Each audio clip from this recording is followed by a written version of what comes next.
everyone, we're off to the races today, St Arnaud Cup. I've got my beautiful Fredy Wrap Dress by the Bold One on in the gorgeous Johanna Ralph fabric, and it's not very warm.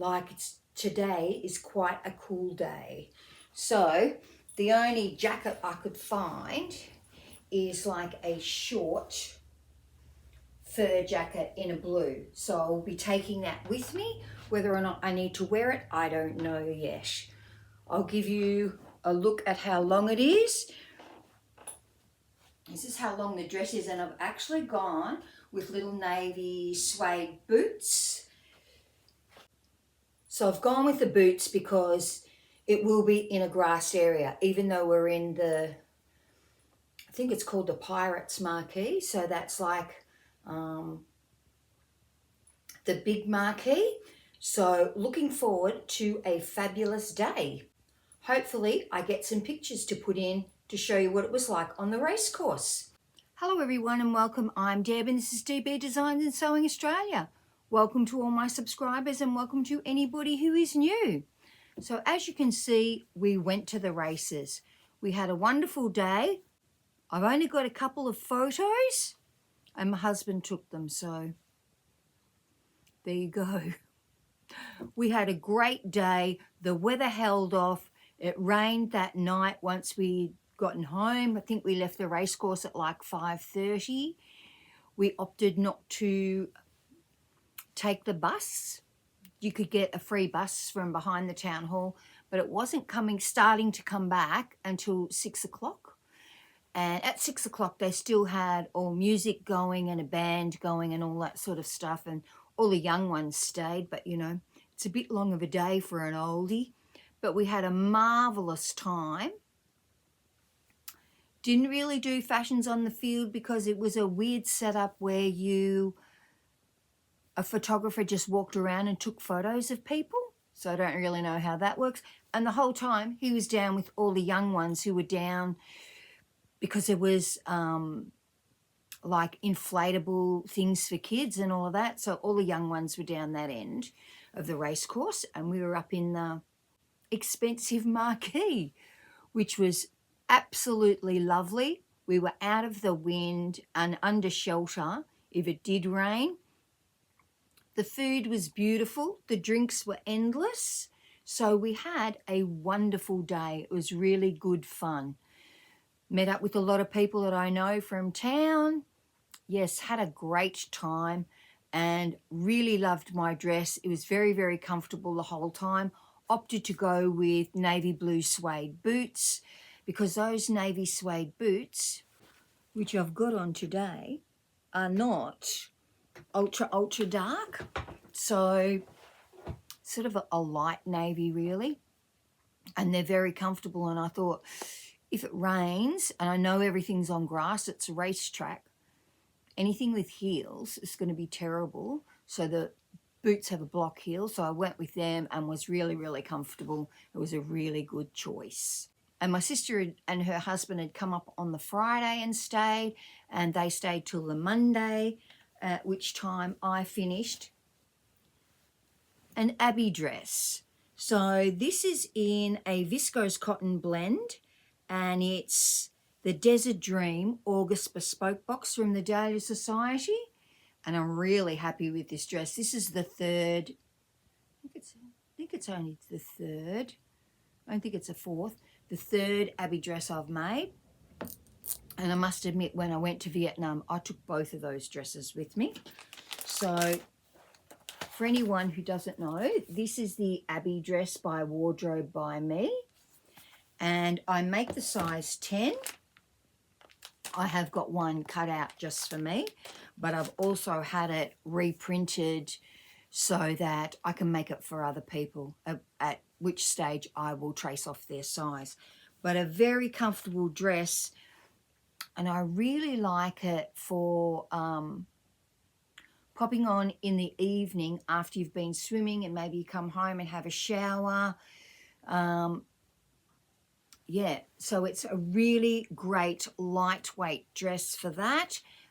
And I made this one a maxi dress. So I've got another green, black and white one that's also maxi, and I've got a just below the knee one in a like a navy and taupe colour. So one of my favourite dresses, and every time I make it, I get to the point where you're putting the inside waistband on. So the inside waistband looks like this. That's just a little part of the interfacing for the little buttonholes that you make for the tie to come through. Now you could put this band on the outside if you wanted to. I quite prefer it on the inside. You could put it on the outside and make it actually a different colour or a different fabric. If you wanted it to look like a skirt and top, that would be the way to do that. Then you see it's got like little buttonholes that the tie comes out of there. And every time I go to put that waistband on, because it's going to end up on the inside, I pin it together and then I think, that can't be right. It's going to be facing the wrong way. Every time I make it, I do it. And then, so I pin it and then turn it and think, oh no, that's right. That's how it's going to work out. And I've absolutely mastered the neckline of it now. And this is the inside of the neckline. And the key to the perfect neckline is it's got a dot that you sew up to and then clip into. You must sew up to that dot and you must clip into it. Looks a bit odd. The pattern piece looks a bit weird. So when you're looking at the pattern piece, this is the piece of interfacing that you iron on. And then you're stitching up from the bottom and this part folds in. You can see I've already folded it once before to think, am I doing this the right way? But there is a sew along for the Abbey dress that's very, very good. And it shows you how severely you need to clip into that point.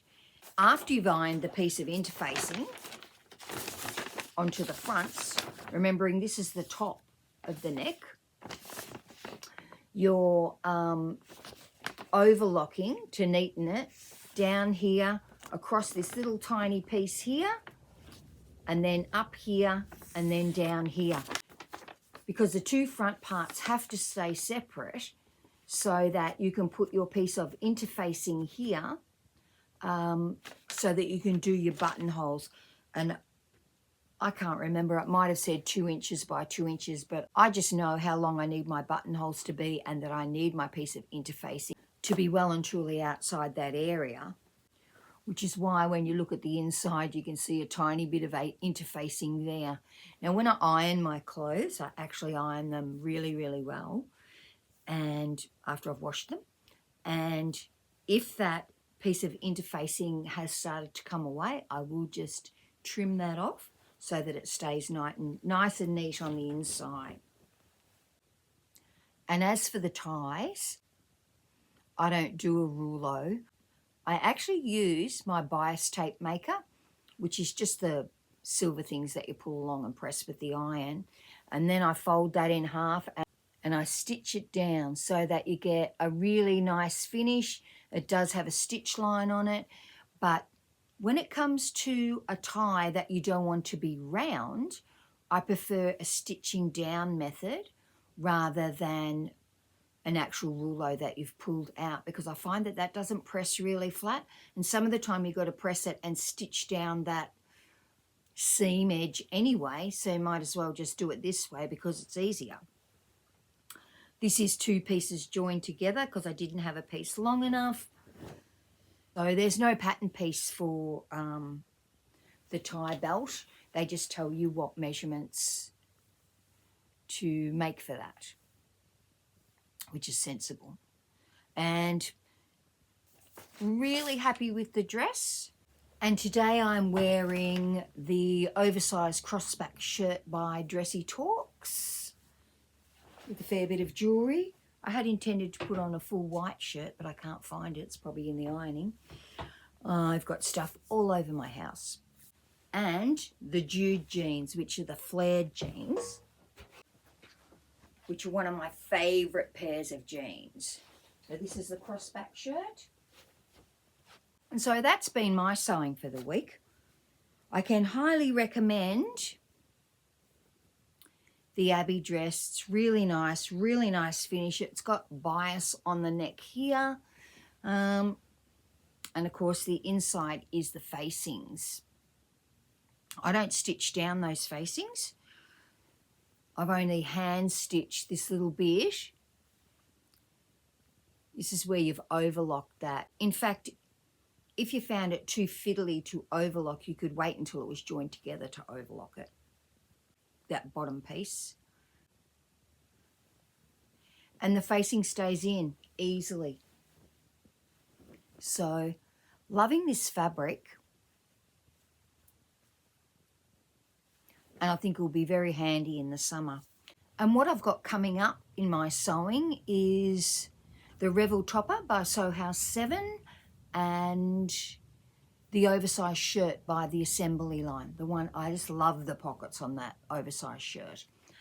And I've been looking through the lace, well, the lace tablecloths in my linen press and thinking I want to make some palazzo pants out of one of the lace tablecloths. So I've been looking at that, and I've been looking online and on YouTube videos on how to line them, and I can see that you stitch the lace to the lining and then treat it as one piece. But the pants I've got in mind, I would be joining the pattern pieces together so that the back and the front is all one piece, no side seams, and then just putting some darts in them if it needed darts, and creating a faced waist with a zip up the back. So that's what I'm putting a lot of thought into lately, because I thought I really want a pair of lace palazzo pants. So they won't be gathered with elastic in the waist, they will actually have a faced waistband. So I need to make sure they're going to fit perfectly. So that's where I'm at the moment. Still haven't decided what I'm going to make in my beautiful pink fabric. And I haven't got anything else cut out. So the reason I make in the order I make, besides doing all my alterations for people, is because if I've got them cut out and I'm in the mood to sew, then I will just sew. I did cut out a whole lot of things when the electrician was here the other day, but these are the things that I've sewn up. So the Abbey dress, started the Revel topper, and started the oversized shirt. And sometimes it depends what colour overlocking thread I've got on the machine from doing alterations for people as to what I sew next. Because unlike me, I never used to be a person that ever had something half finished and then be sewing something else at the same time.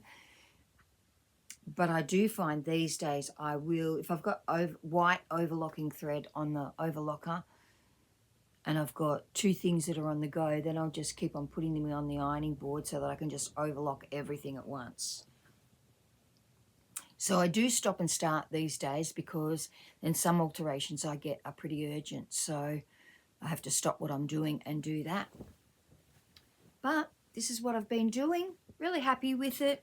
And today the sun is out, finally out, after all that rain we had. So on the Sunday, so we'd been to the races on Saturday.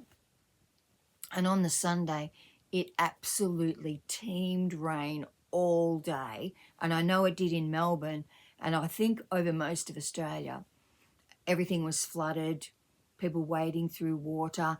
Luckily where we are, we're not going to get flooded because it's actually a hill up to our house from the main street, which is much lower. I have seen photos of the main street flooding before. It didn't flood on Sunday, but boy, was it a lot of rain. Anyway, nothing to complain about. All the tanks are full, but a bit of sunshine today, which is lovely. So everybody have a wonderful sewing week. Please let me know what you're making. What do you make? And if you live in the Northern Hemisphere, are you making coats? And if you make coats, what pattern do you use? And if you make fur coats, what pattern do you use? Because there is a new fur coat pattern out. But the green fur I've got, I don't have enough fabric for that coat. I could make it into a vest because it's probably the sleeves that take up the rest of the fabric. And a fur vest may not be a bad investment in sewing time. So let me know what coat pattern you use if you're in the Northern Hemisphere and you're making a coat. And if you're making dresses and you've ever made the Rosalie dress by Maison Faux, let me know how it worked out for you. Let me know if it's true to size, because I really think I'm going to need to make a toile, even if it's just of the blouse part like the bodice, because according to my bust I'd need to make a 44, and last time I made something in a 44 it was really big.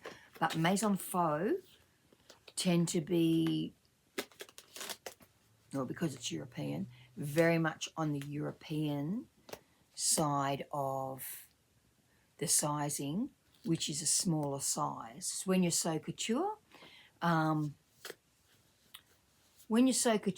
you're a size 10, Australian size 10, you can be a 16 or an 18 in couture. So all the sizing's so different all over the world. Oh, it does say measurement of the finished garment, but they're laying it flat and measuring it across. So in the 44, if you said the back and the front were the same, it would be 109 centimetres. So if you've got a 100 centimetre bust, that's probably correct. And what it does give you is the waist height, which is really, really good, because as you can see from the shape of the dress, you want this to be on your waist. And when you're short, if this comes down to where your hips start, it can be like a bit weird. It can be a bit firmer on your hips than it's supposed to, because it's actually where your waist is supposed to be. So I think a toile is the way to go. So I really like the look of this dress. And you can have little ties, or you can have obviously no ties on the sleeves. Don't know that I want the ties. And it says it's got a plunging V neckline. But when you look at it, you could easily stitch that up further if you need to. So seriously, I've got to do a toile so that I can see what it's like. Anyway, that's enough of me gabbing on about what I'm going to be doing. Everybody have a wonderful week. I'll talk to you all soon. Bye.